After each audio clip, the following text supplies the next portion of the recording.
Bueno, en esta ocasión vamos a compartir una catequesis sobre la vida humana y este folleto lo realizó la Universidad Anáhuac, también el Pontificio Instituto Juan Pablo II, para estudios sobre matrimonio y familia, también Conferencia del Episcopado Mexicano y también la Dimensión Episcopal para la Vida. También participa la página www.paraquetenganvida.mx. Y bueno, ¿cómo se autoriza el texto para la reproducción de usos pastorales y pedagógicos? Vamos entonces aprovechando aquí este texto.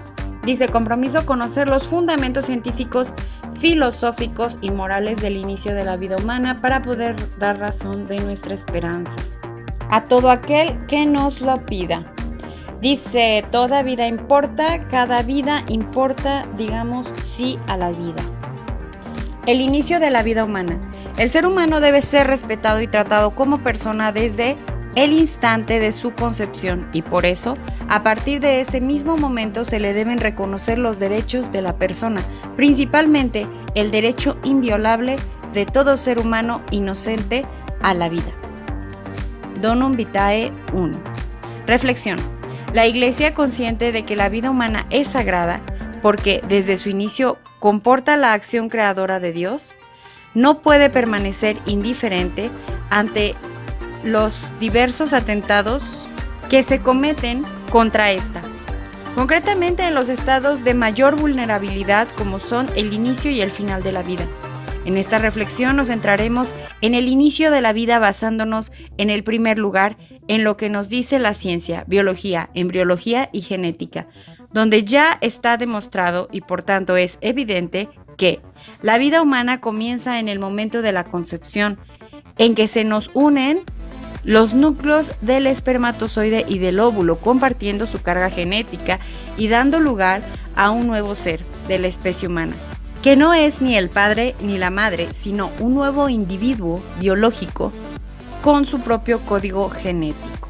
En base a esta evidencia científica, la filosofía nos dice que si desde el primer momento es un nuevo ser que pertenece a la especie humana, por el simple hecho de ser humano, posee una naturaleza racional que lo hace diferente a cualquier otra especie y por tanto con una dignidad propia de donde brotan los derechos humanos. Entonces ya no estamos solo ante la presencia de un ser humano, sino ante una persona humana con la misma dignidad y los mismos derechos de cualquiera de nosotros. Con todo esto desde la moral de la Iglesia y fundamentándonos en que la vida es sagrada, ha sido creada por Dios y que además nos ha dejado un mandamiento donde nos dice no matarás, Éxodo 20:13, todo bautizado fiel al mandato de Dios y a las enseñanzas de la Iglesia debería ser promotor de la vida humana siguiendo Evangelium Vitae 5 que nos exhorta, respeta, defiende, ama y sirve a la vida, a toda vida humana. Tengamos en cuenta lo que nos decía el Papa reunido con los obispos en Aparecida.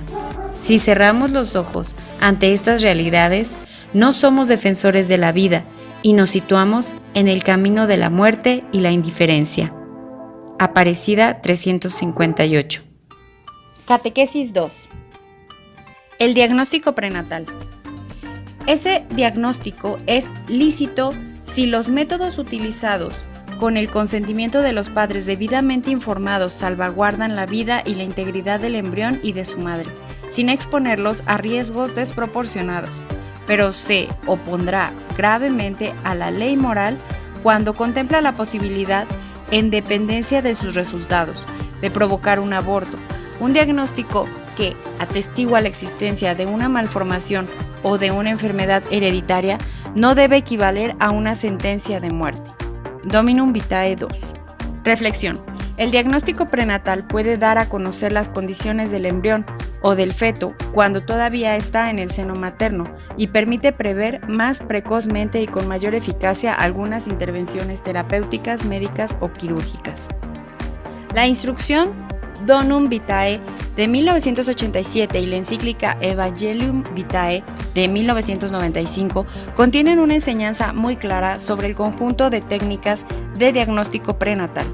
Estas técnicas son moralmente lícitas cuando están exentas de riesgos desproporcionados para el niño o la madre y están orientadas a posibilitar una terapia precoz o también a favorecer una serena y consciente aceptación del niño por nacer. Evangelium Vitae 63. La posición de la moral católica es que el diagnóstico prenatal es lícito en determinadas condiciones. Primero, que se dé respeto absoluto por la vida del embrión, aceptación del mismo, sean cual sean sus condiciones genéticas. Segundo, que existan indicaciones médicas. Evidentemente, hay menos problemas para la ecografía, técnica no invasora, que para la amniocentesis y semejantes. El diagnóstico debería ser una extensión y un refuerzo de la mirada atenta y cariñosa de la madre y de la mirada benevolente del médico, pero se está convirtiendo, en vez de eso, en una puerta al aborto para eliminar a aquellos bebés que presenten algún tipo de malformación o anomalía. Se debe condenar como violación del derecho a la vida de quien ha de nacer cualquier programa que favoreciese de alguna manera la conexión entre diagnóstico prenatal y aborto, o que incluso indujese a las mujeres gestantes a someterse al diagnóstico prenatal planificado, con el objeto de eliminar los fetos defectuosos o portadores de malformaciones o enfermedades hereditarias.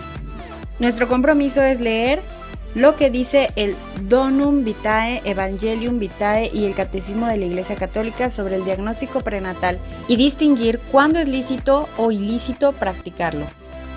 Catequesis 3. Las técnicas de reproducción artificial. Si no se quiere exponer al arbitrio de los hombres la misión de engendrar la vida, se deben reconocer necesariamente unos límites infranqueables a la posibilidad de dominio del hombre sobre su propio cuerpo y sus funciones, límites que a ningún hombre privado o revestido de autoridad es lícito quebrantar. Humana Vitae 17. Reflexión. Tomaremos como principio que las técnicas que pueden realizar la concepción de un nuevo ser humano sin la mediación del acto sexual conyugal y son sustitutivas de este, no son lícitas. Solo en la unión íntima de dos personas de diferente sexo puede concebirse el ser humano.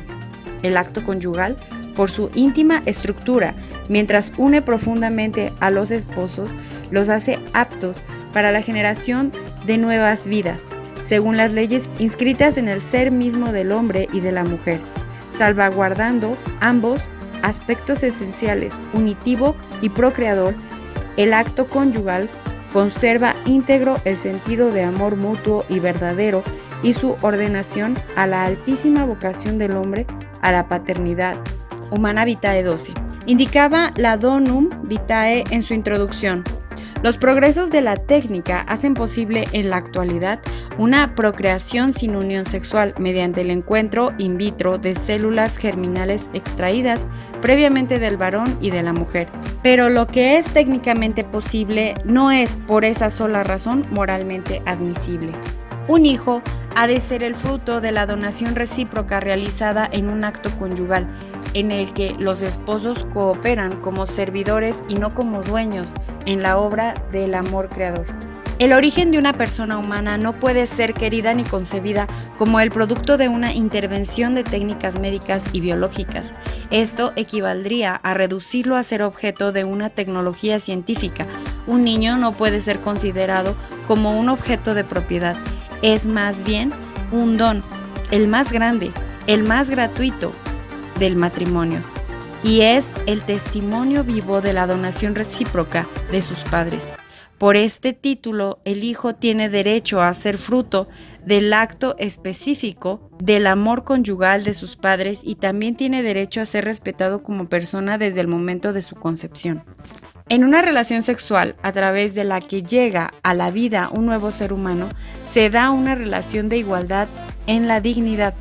Los padres desean el hijo, pero no pueden producirlo o manipularlo, solo ponen las condiciones para que su hijo pueda llegar a la vida.